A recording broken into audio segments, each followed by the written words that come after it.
Assalamualaikum warahmatullahi wabarakatuh. Halo anak-anak yang hebat, bagaimana kabar kalian hari ini? Semoga kalian tetap dalam keadaan sehat walafiat dan tetap semangat mengikuti pembelajaran dari rumah. Hari ini kita akan belajar pendidikan agama Islam dan budi pekerti kelas 6, kompetensi dasar 3.13, memahami kisah keteladanan sahabat-sahabat Nabi Shallallahu Alaihi Wasallam. Materi kita adalah kisah keteladanan sahabat Rasulullah Shallallahu Alaihi Wasallam. Terlebih dahulu, mari kita berdoa. A'udzu billahi minasyaitonir rajim. Bismillahirrahmanirrahim. Rabbi zidni ilma warzuqni fahma. Amin ya rabbal alamin. Tujuan pembelajaran yang akan kita capai diharapkan nanti setelah melihat video pembelajaran, anak-anak dapat 1. Meyakini kebenaran kisah sahabat-sahabat Nabi Muhammad Sallallahu Alaihi Wasallam. 2. Memahami kisah keteladanan sahabat-sahabat Nabi Muhammad Sallallahu Alaihi Wasallam. 3. Menceritakan kisah keteladanan sahabat-sahabat Nabi Muhammad Sallallahu Alaihi Wasallam. Anak-anakku yang hebat, Nabi Muhammad memiliki banyak sahabat. Namun, di antara sahabat tersebut, ada 4 sahabat yang mendapat julukan Khulafaur Rasyidin. Yang pertama adalah Abu Bakar As-Siddiq, yang kedua Umar bin Khattab, yang ketiga Utsman bin Affan, dan yang keempat Ali bin Abi Thalib. Nah, pada pertemuan kali ini, kita akan membahas 4 sahabat tersebut. Yang pertama adalah Abu Bakar As-Siddiq. Abu Bakar dilahirkan pada tahun 571 Masehi. Nama lengkapnya adalah Abdullah bin Abi Quhafah At-Taimi. Sedangkan gelar Abu Bakar diberikan oleh Nabi Muhammad Shallallahu Alaihi Wasallam karena ia adalah orang yang paling cepat masuk Islam. Gelar As-Siddiq diberikan oleh Nabi Muhammad kepada Abu Bakar karena ia selalu membenarkan Nabi Muhammad Shallallahu Alaihi Wasallam dalam berbagai peristiwa, terutama membenarkan peristiwa Isra dan Mi'raj yang telah dilakukan oleh Nabi Muhammad Sallallahu Alaihi Wasallam. Abu Bakar menjadi khalifah atau pemimpin dari tahun 632 Masehi sampai 634 Masehi. Beliau senantiasa meneladani perilaku Nabi Muhammad Sallallahu Alaihi Wasallam. Dalam menentukan keputusan, beliau selalu mengajak para sahabat untuk bermusyawarah. Selama menjadi pemimpin, beliau sangat memperhatikan dan juga selalu membantu rakyatnya yang kekurangan dan kesusahan.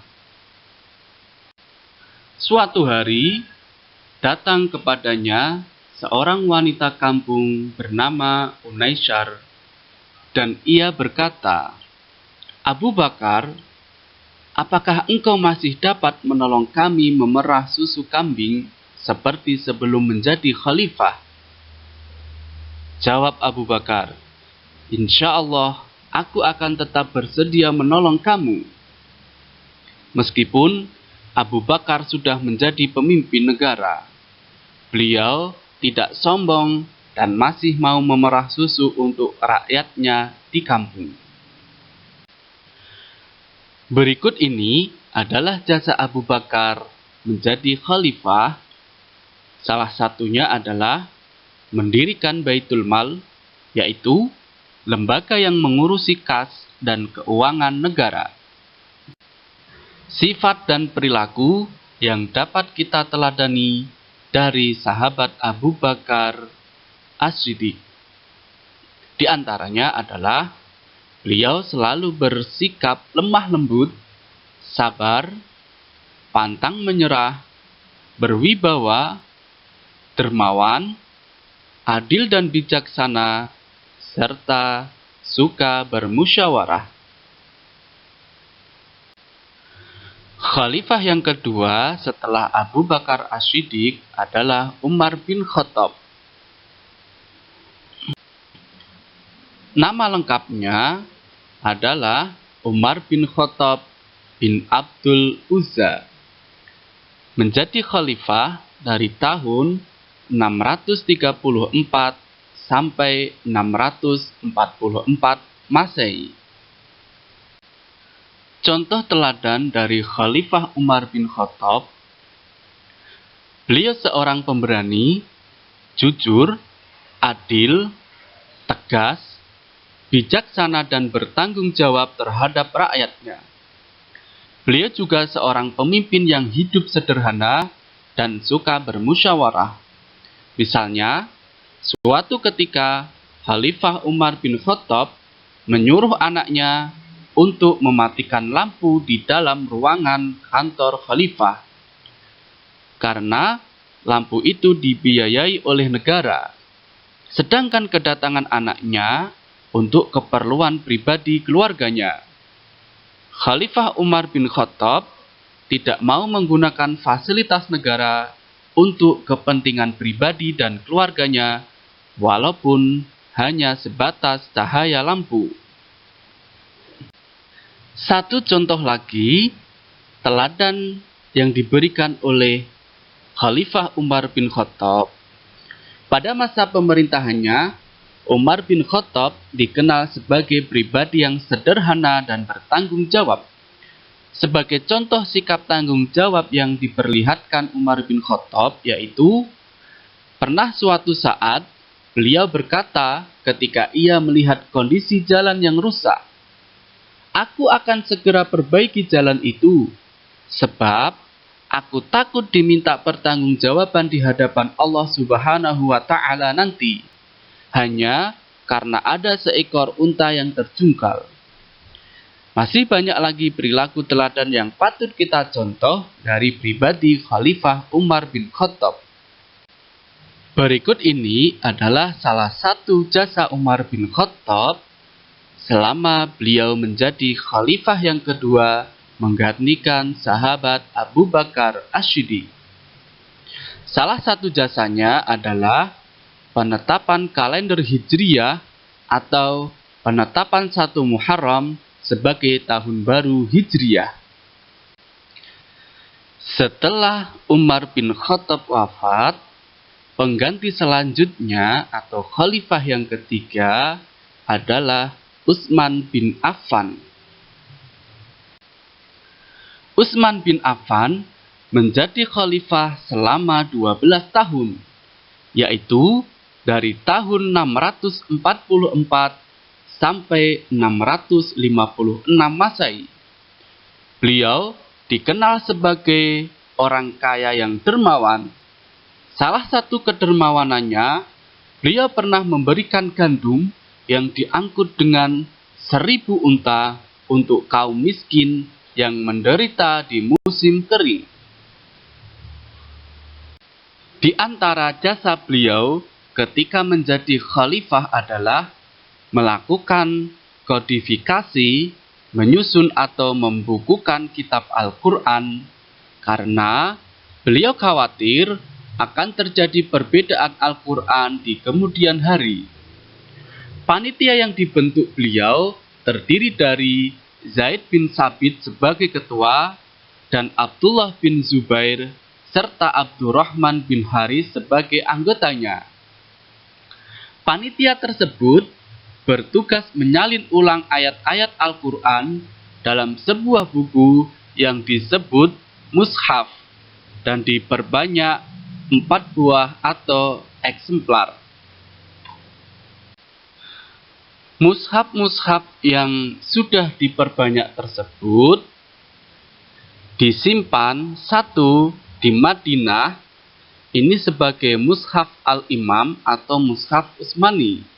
Yang kedua di Mekah, yang ketiga Suriah, yang keempat Basrah, dan yang kelima di Kufah. Merenovasi Masjid Nabawi di Madinah dengan cara memperluas dan memperindah bentuknya juga merupakan jasa Khalifah Utsman bin Affan. Sahabat Nabi yang termasuk Khulafaur Rasyidin yang terakhir adalah sahabat Ali bin Abi Thalib. Ali bin Abi Thalib merupakan anak dari paman Rasulullah Shallallahu Alaihi Wasallam. Dia selalu membela dakwah Nabi Muhammad Shallallahu Alaihi Wasallam. Masa pemerintahan Ali sebagai khalifah kurang lebih berjalan selama 5 tahun, yaitu dari tahun 656 sampai 661 Masehi. Ali bin Abi Thalib seorang pemimpin yang peduli terhadap pendidikan. Contohnya, beliau mendirikan madrasah untuk belajar anak-anak. Dalam menjalankan roda pemerintahan, sahabat Ali mengharuskan pegawainya jujur, cakap, dan bertanggung jawab.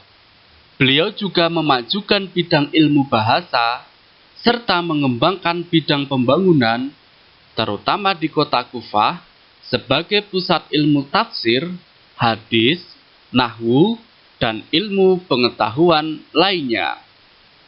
Nah, anak-anak yang solih dan solihah, itu tadi semua adalah keteladanan yang dapat kita contoh dari sahabat-sahabat Nabi yang termasuk Khulafaur Rasyidin.